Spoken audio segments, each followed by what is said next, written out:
प्रिय श्रोता बंधु गीता ज्ञान रे मोर आपणको स्वागत।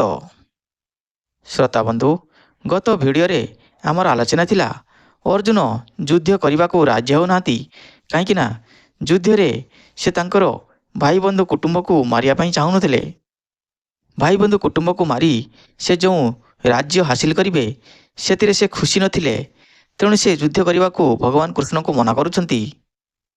आज आमे द्वितीय अध्याय सांख्य जगर शोक एवं भावार्थ गुड़िक आलोचना करिबा। संजय उवाच तं तथा कृपया विष्ट मश्रु पूर्णा कुलेक्षणं विषीदन्तमिदं वाक्यमुवाच मधुसूदनः।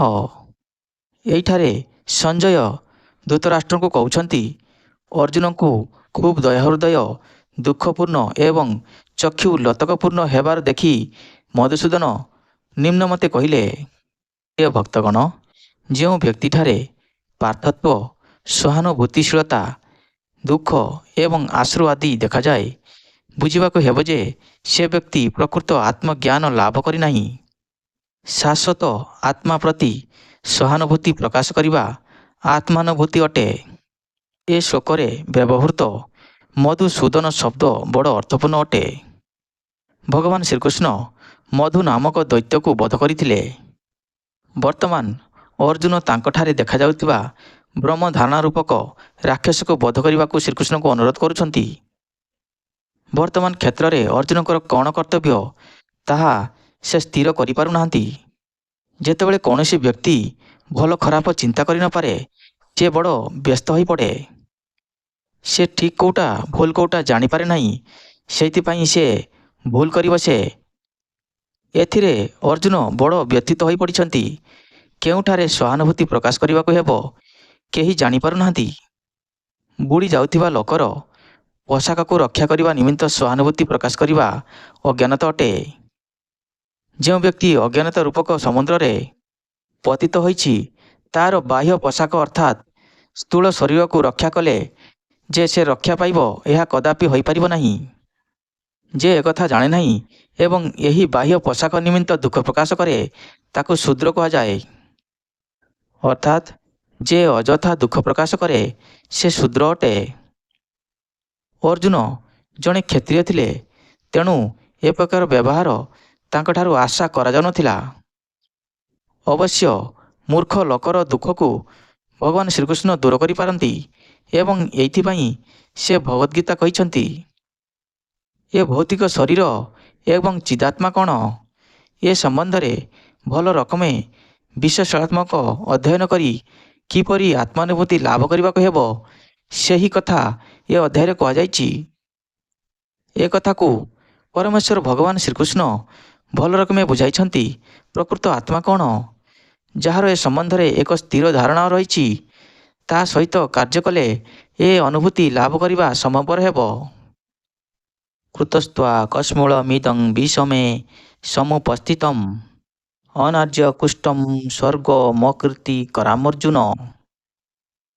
परम पुरुष भगवान कहिले, हे मोर प्रिय अर्जुन, ए सबु महिला का पुरुषता तुम पाखक किपरि आसिला। जो लोक जीवन रे मूल्य बुझिछि ता पक्षरे एगुड़िक आदि शोभा पाए नाही। यह स्वर्ग प्रदायक नुहे एवं कृति प्रदायक मध्य नुहे। श्रोता बंधु, कृष्ण एवं परम पुरुष भगवान एक एवं अभिन्न अटंती। परम सत्य परम ब्रह्म को जानिबार शेष स्तर हेउछि भगवान को जानिबा बा भगवान को उपलब्धि करिबा। यह तीनोटी स्तर रे अनुभूति हुए। प्रथम स्तर है ब्रह्मानुभूति अर्थात सर्वव्यापक निर्विशेष ब्रह्म।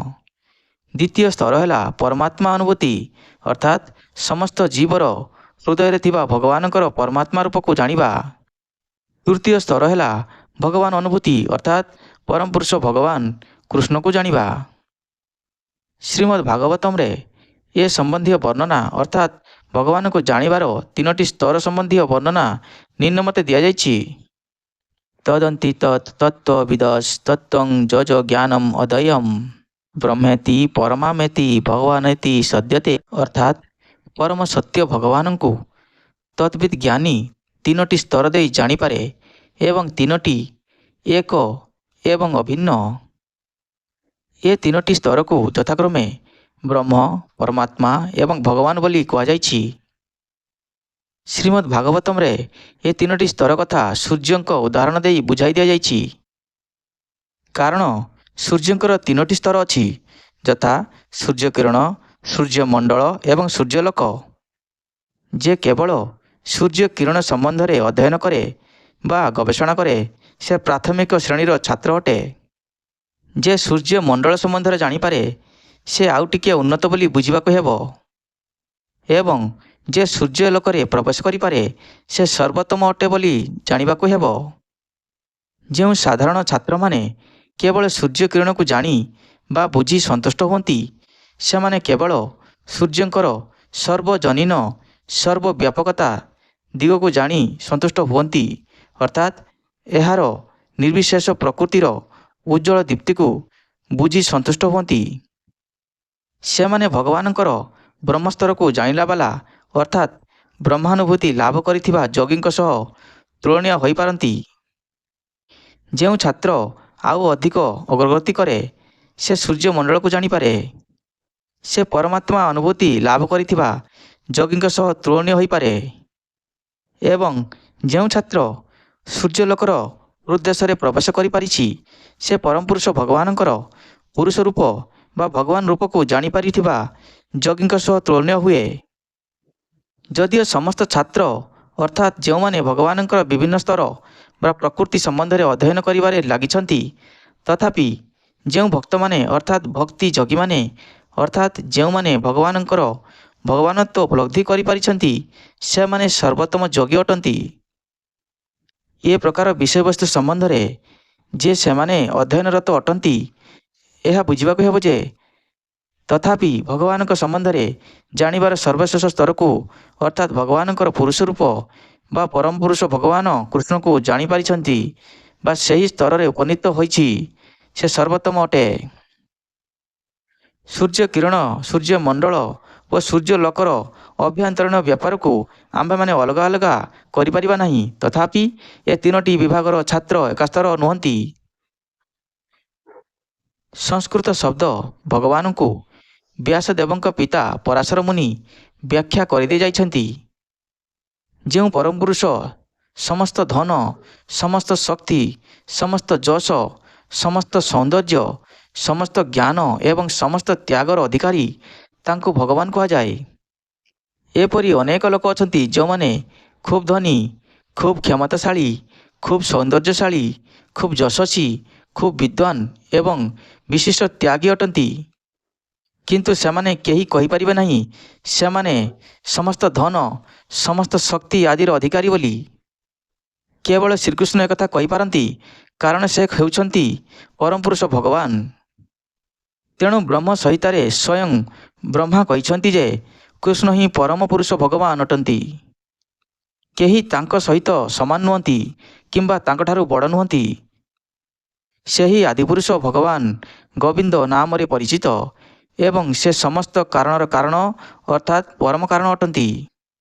ଈଶ୍ୱରଃ ପରମ କୃଷ୍ଣ ସଚ୍ଚିଦାନନ୍ଦ ବିଗ୍ରହ ଅନାଦିରଦି ଗୋବିନ୍ଦଃ ସର୍ବ କାରଣ କାରଣମ୍। ଅର୍ଥାତ୍ ଏପରି ଅନେକ ବ୍ୟକ୍ତିତ୍ୱ ଅଛନ୍ତି ଯେଉଁମାନେ ଭଗବାନଙ୍କ ସଦୃଶ ଗୁଣର ଅଧିକାରୀ ଅଟନ୍ତି, କିନ୍ତୁ ଶ୍ରୀକୃଷ୍ଣ ହେଉଛନ୍ତି ପରମ ପୁରୁଷ, କାରଣ ତାଙ୍କୁ କେହି ବଳିପାରିବେ ନାହିଁ। ସେ ହେଉଛନ୍ତି ପରମ ପୁରୁଷ ଏବଂ ତାଙ୍କର ଶରୀର ଶାଶ୍ୱତ, ଜ୍ଞାନପୂର୍ଣ୍ଣ ଓ ଆନନ୍ଦମୟ।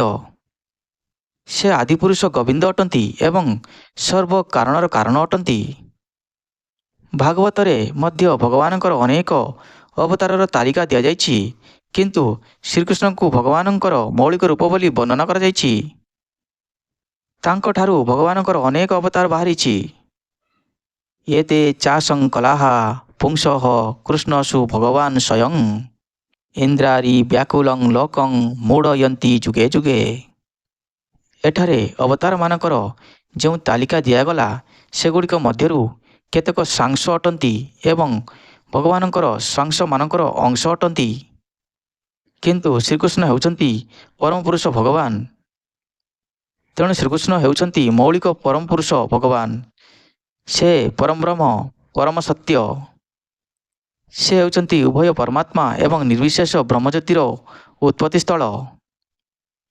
ପରମ ପୁରୁଷ ଭଗବାନଙ୍କ ସମକ୍ଷରେ ଅର୍ଜୁନଙ୍କର ଆତ୍ମୀୟ ସ୍ୱଜନମାନଙ୍କ ପାଇଁ ଦୁଃଖ କରିବା ବାସ୍ତବରେ ବଡ଼ କ୍ଷୋଭର ବିଷୟ ଏବଂ ସେଥିପାଇଁ ଶ୍ରୀକୃଷ୍ଣ କୃତଃ ଶବ୍ଦ ବ୍ୟବହାର କରି ବିସ୍ମୟ ପ୍ରକାଶ କରିଛନ୍ତି। ଅର୍ଜୁନଙ୍କ ଭଳି ଏକ ବୀର ପୁରୁଷ ଯିଏକି ସଭ୍ୟ ଆର୍ଯ୍ୟ ବଂଶଜ ଅଟନ୍ତି, ତାଙ୍କଠାରୁ ଏ ପ୍ରକାର ଅପୁରୁଷୋଚିତ ବ୍ୟବହାର ଆଶା କରାଯାଉନଥିଲା।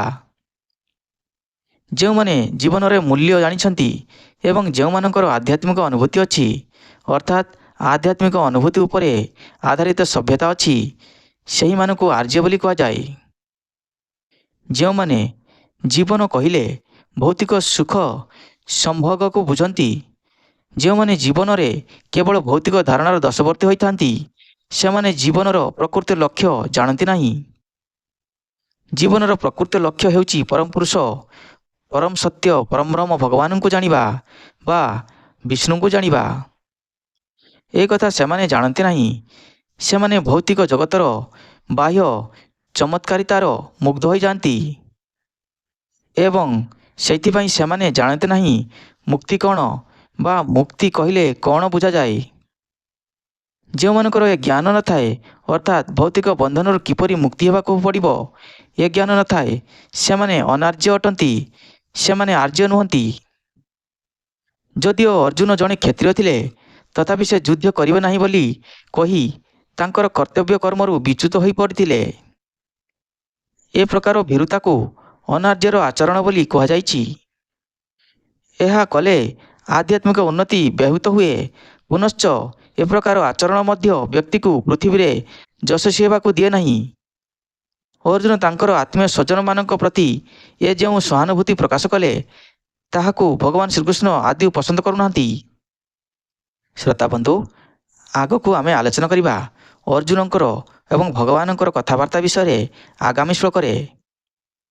ଶ୍ଲୋକ 3 ଠାରୁ ଆମେ ଆଗାମୀ ଶ୍ଲୋକରେ ଆଲୋଚନା କରିବା।